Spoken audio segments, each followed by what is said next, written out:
Hello, everyone. My name is Stephanie Stevens, and I want to welcome you guys to the Stephanie Stevens Show. Today on my show, I am talking to seniors about mental illness and the workforce at retirement. Today on my show, I have the incredible Mr. Steve Riley. He has agreed to come on to my show and share his story. So today, I'd like for you guys to welcome to my show Mr. Steve Riley. How are you today, sir? Fine, thank you.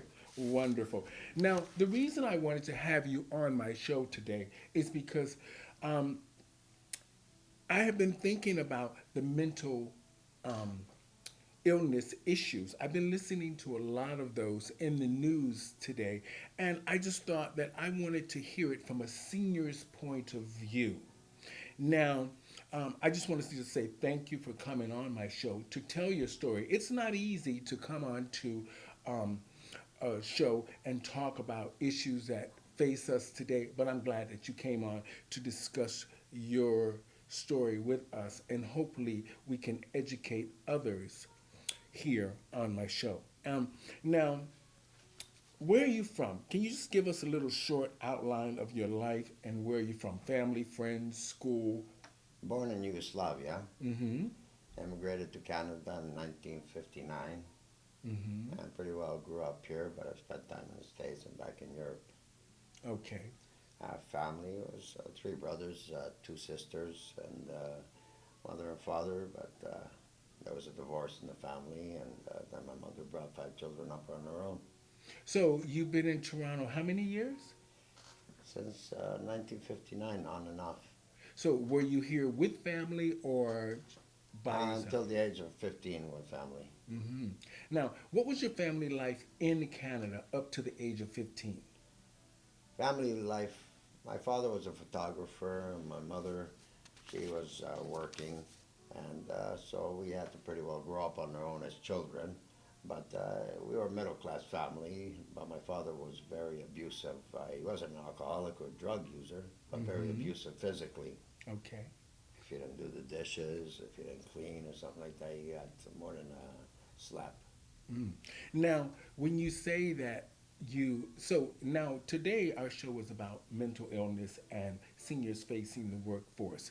Now, when did you know that you just felt different? Not that you felt mentally ill, but when did you know you knew something was wrong?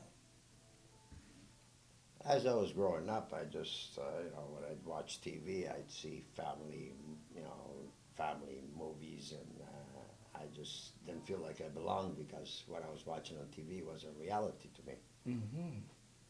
Now, okay, when did your parents ever feel like something was wrong with you? I really couldn't answer that. Okay. There wasn't much communication. Okay. So do you think that maybe the the were you isolated from your family? Like were you isolated from your parents? Did you have an aunt like a father son outing? Did you have a close relationship with your folks or was it distant? Not close, but in those days growing up, family spent time on Saturdays, Sundays together. But Mm-hmm. there was no close relationship to my father. He didn't play any sports with us. He didn't take us, to any hockey games or anything. So there was sort of a disconnect in the family. Yes, yes, Oh, everybody was busy working. oh, okay. And so did you have aunts and aunties, any relatives, really try to fill in the gap of like did they visit anybody visit all the time that took you places or did anything with you? No, Saturdays and Sundays was the only time that family members or relatives or friends connected. Hmm. Okay. So when did you feel when did you actually feel like something was wrong with you and that you needed to see a doctor?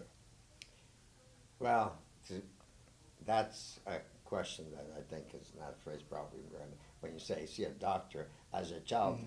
I didn't think about doctors that had any problems or anything like Mm-hmm. that. I just didn't feel I had a family, and so anytime I could run away from the house, when we're supposed to be sleeping, I'd crawl out the window and Mm-hmm. you know go socialize that way. So you felt better amongst your friends and other people. Were these As I was old? Hmm? as I was growing up, yes. Okay.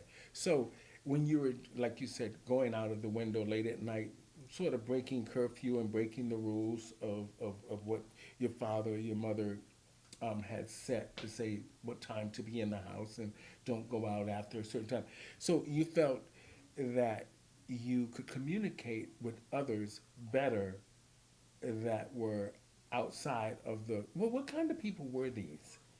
As I got older, that's when I started getting around 8, 9, 10. Then I Mm-hmm. started meeting people at school who were doing the same thing, who had really dysfunctional families and knew it. Mm-hmm. I didn't know that I had a dysfunctional family. I figured, well, we're middle class, both parents are working, we have everything, but we Mm-hmm. just didn't have a family life. So when I started socializing with people like that in grade school and everything, I found they were going out late, so I started going out late. So this was sort of like a rebellious thing, an acting out sort of a.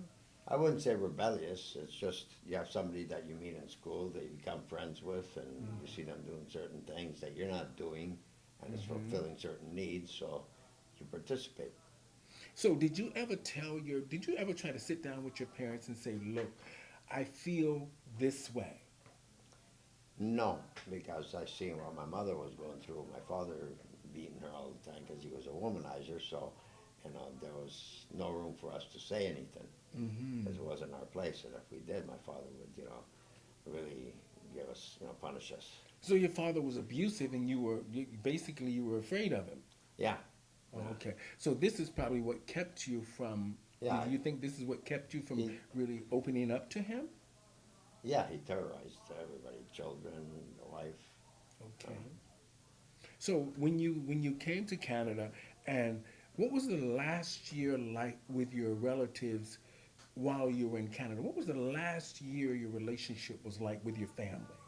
Before I left home, No, but when you got to Canada, yes, you said you were with them for 15 years. yes. So your last year of those 15 years, what was that like? What Uh, what made you leave? Like you left for a What reason. made me leave? I started getting into criminal activity as a Mm-hmm. child. Small things, and then I started seeing money, and then the money started affecting me, and I wanted more money, and Mm-hmm. things that I wasn't getting, I was taking, and it just drew me in. Mm-hmm.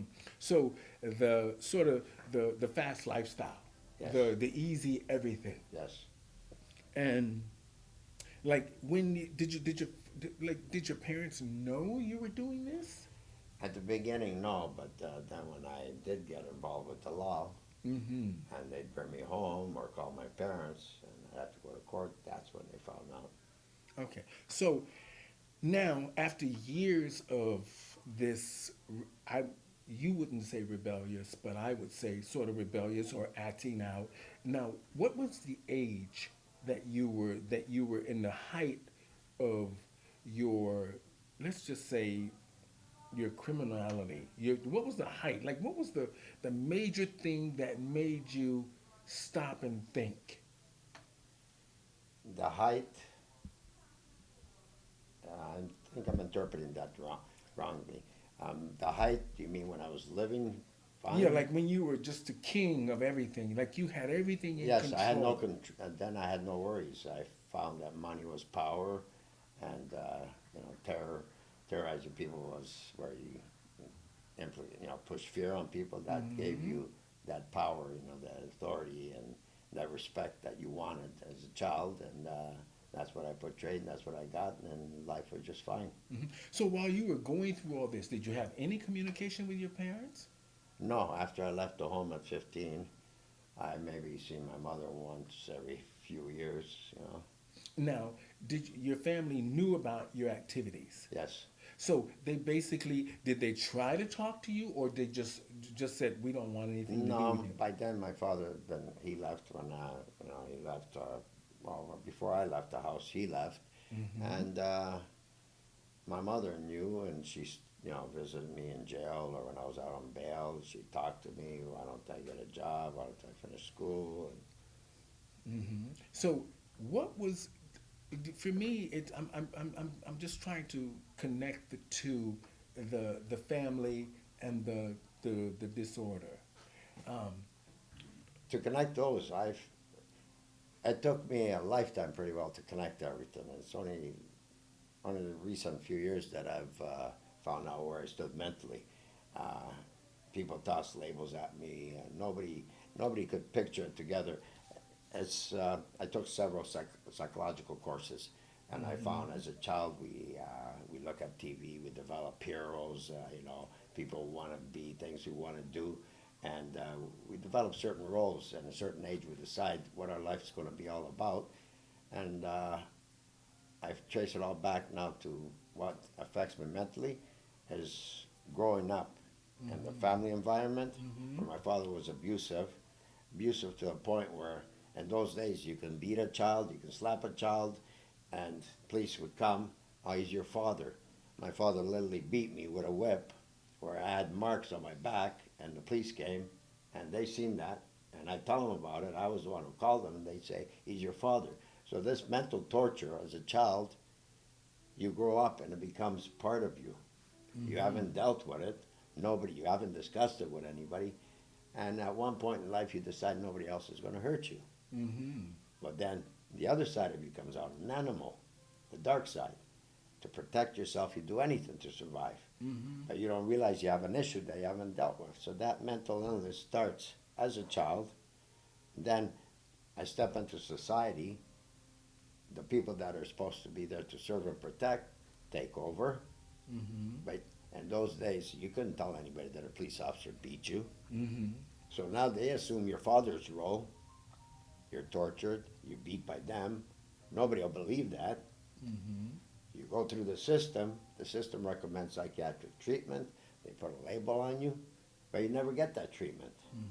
but did you try to get that Did treatment? I try? Several times, yes, as I Okay. got older. And what were they actually treating you for? What, like when you went to see them, what was the actual treatment? What was What was the actual treatment? The best way I can describe this is I was sent to what they used to call 991 Queen Street, which was a psychiatric center. And are you talking about CAMH? CAMH, yes, Okay. it's called CAMH now. Okay. Well, the psychiatrist did an evaluation and everything, and he said I had psychotic tendencies, narcissistic personality, this and this. I should be sent to a penitentiary for the criminally insane. The possibility of rehabilitation were nil. So that's one assessment I had done. I had another one done at Clark Institute. Same recommendations. For 3 psychiatrists at an early age, but then I'm sent into the system and treatment doesn't follow me. And if it did follow me, I would receive treatment from someone who was in the system who really didn't care.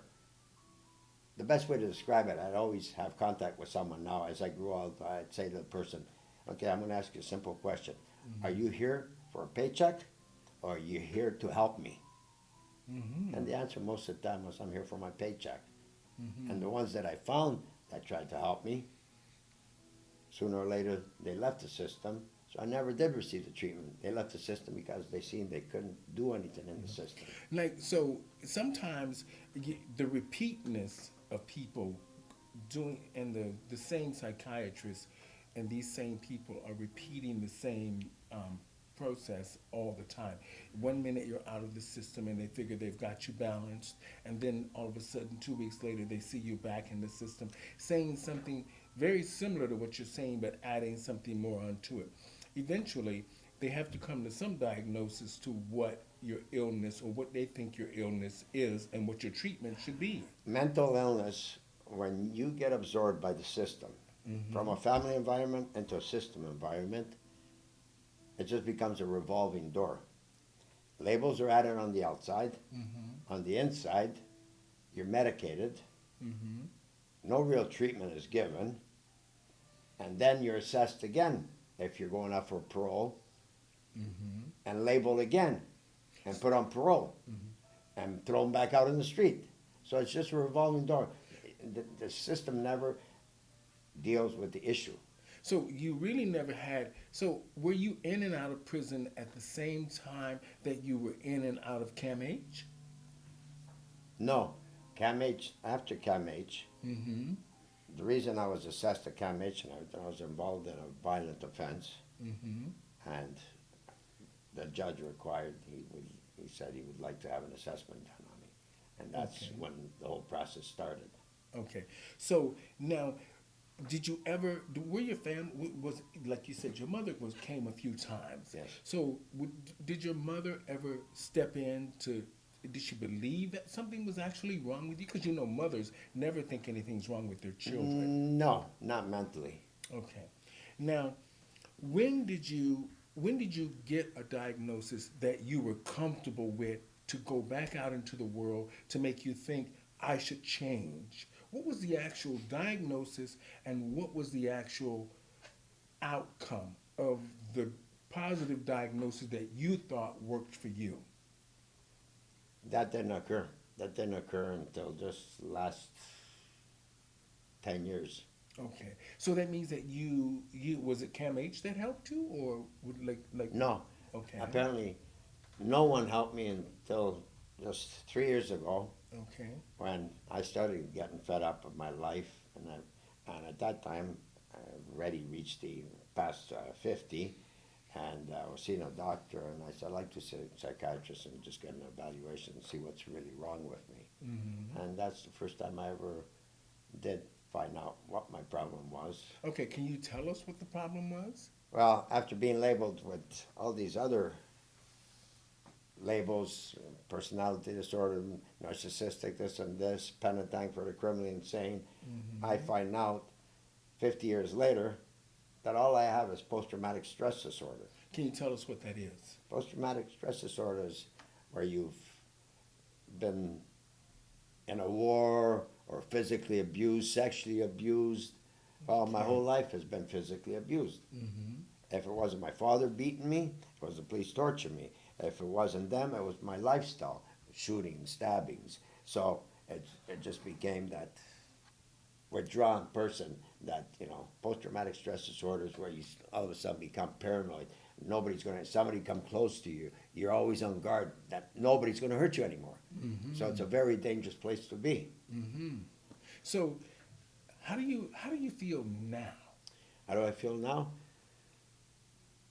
Like I'm in, I'm still in that state where it's called chronic personality disorder.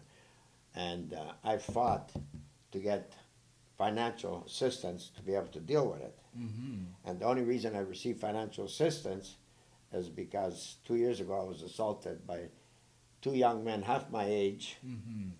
ended up in the hospital with broken ribs, and I won a criminal compensation case. Mm-hmm.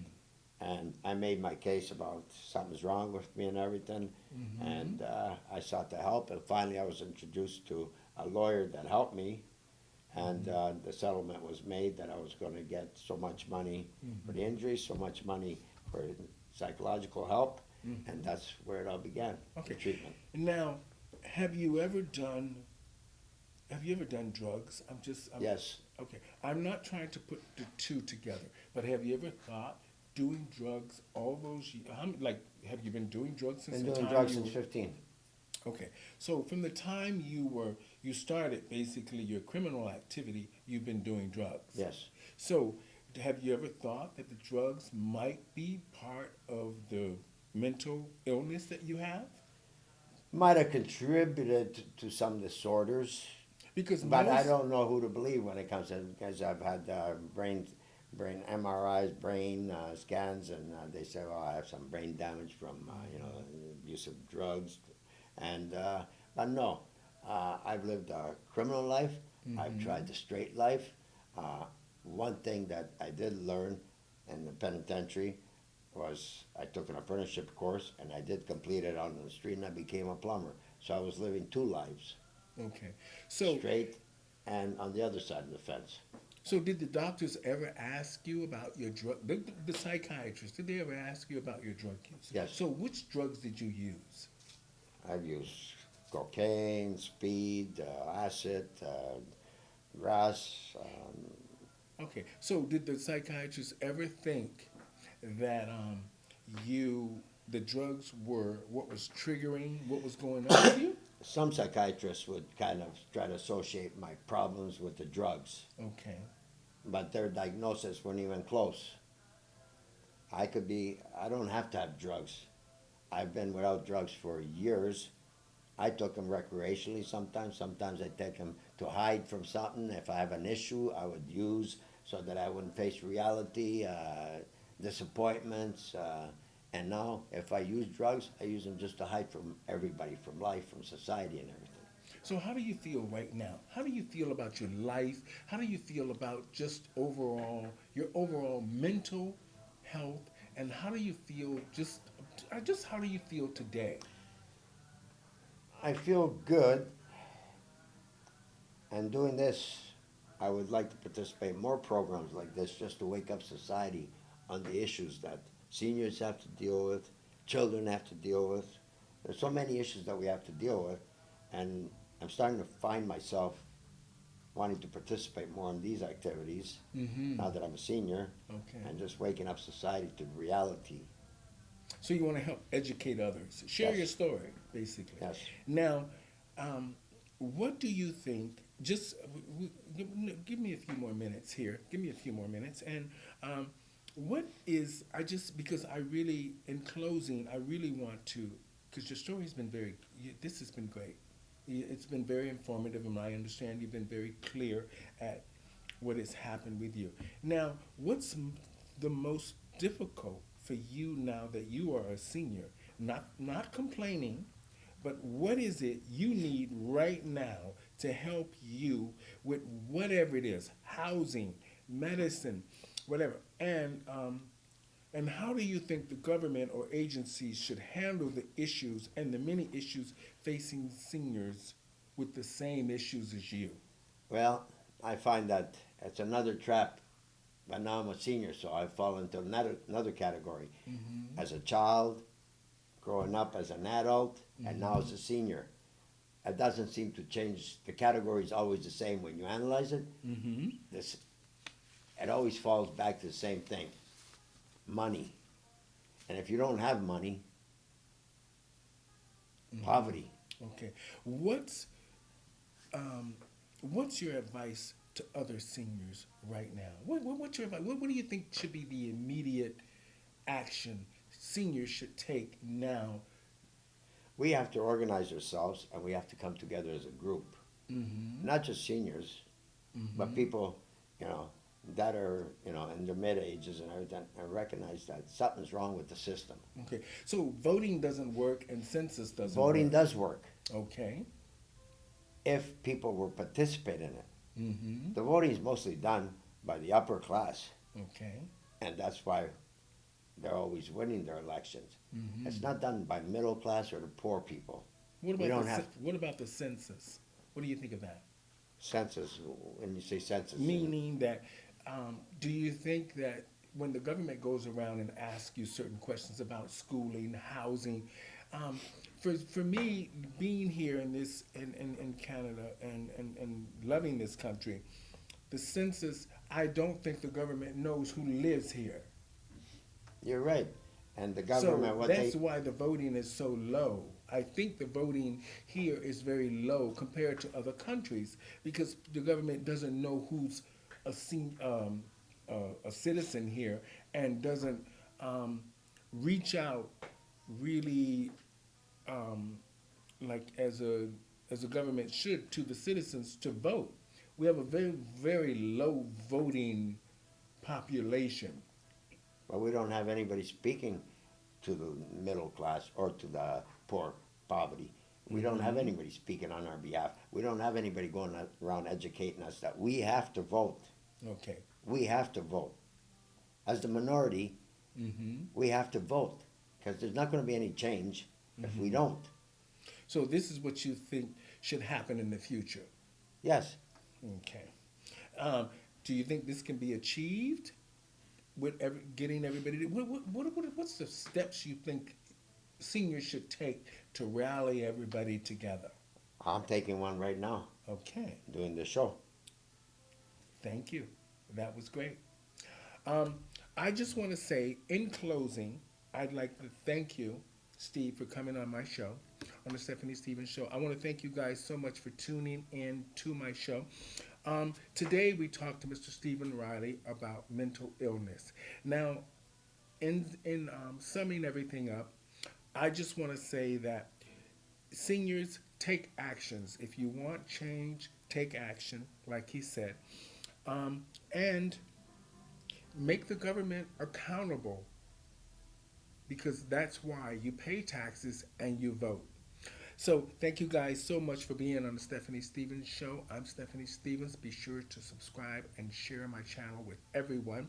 And next week, I have the incredible Lauren Lovelace will be on my show to talk about small town LGBT pronoun community being gay, lesbian, bisexual, trans in a small town. Thank you guys so much for tuning in to my YouTube station. I'm Stephanie Stevens. Thank you, Mr. Steve You're welcome. Riley, very much for being on my show.